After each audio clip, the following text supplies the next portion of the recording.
Yoroshiku.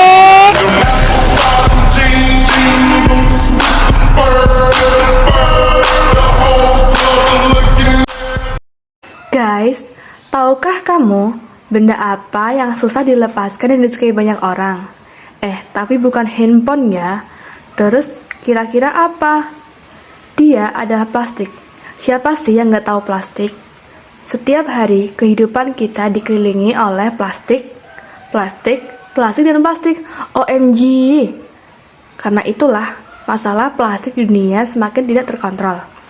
Indonesia merupakan penyumbang sampah plastik terbesar kedua di dunia setelah Tiongkok. Dilansir dari laman indonesia.go.id, lembaga berwenang atas penghasilan sampah, Kementerian Lingkungan Hidup dan Kehutanan atau KLHK, dengan lapang dada mengakui pada 2020, total sampah nasional mencapai angka 67,8 juta ton. Itu berarti 270 juta penduduk Indonesia perharinya menghasilkan sekitar 185.753 ton sampah. Ini baru Indonesia loh, belum negara lainnya. Kita sebagai generasi penerus harus memikirkan bagaimana cara mengatasi permasalahan ini. Pilihan paling mudah, kita harus mulai mengurangi penggunaan plastik agar membawa dampak positif pada kesehatan dan kelestarian lingkungan. Dengan cara ini, ketergantungan berlebihan terhadap plastik hingga batas tertentu dapat ditekan. Berikut beberapa cara mudah mengurangi sampah plastik. Yang pertama, gunakan tas pengganti yang kokoh seperti tas kertas, tas berbahan baku kain seperti rami, katun, atau bahan ramah lingkungan lainnya. Kemudian, simpan di mobil, motor, atau tas agar siap digunakan setiap saat, seperti ketika berbelanja. Dengan cara ini, kita sebagai individu dapat mengurangi penggunaan kantong plastik untuk bungkus sayuran dan lain-lain. Yang kedua, membawa botol minum sendiri.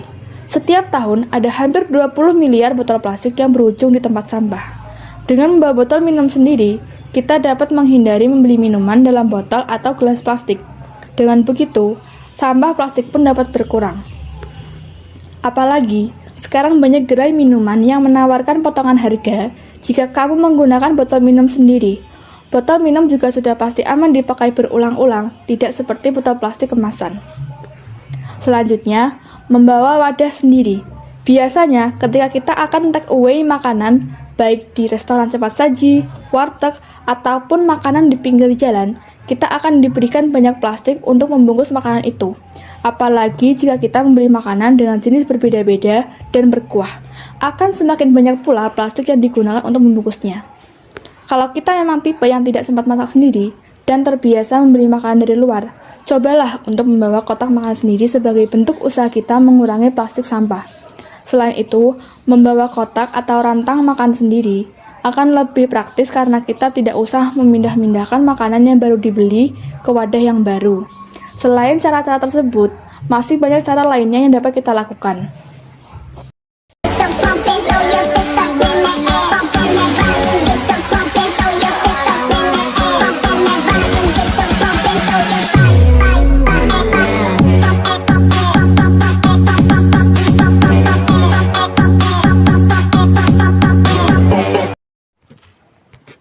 Itulah beberapa cara mengurangi sampah plastik yang bisa kita praktikkan di kehidupan sehari-hari.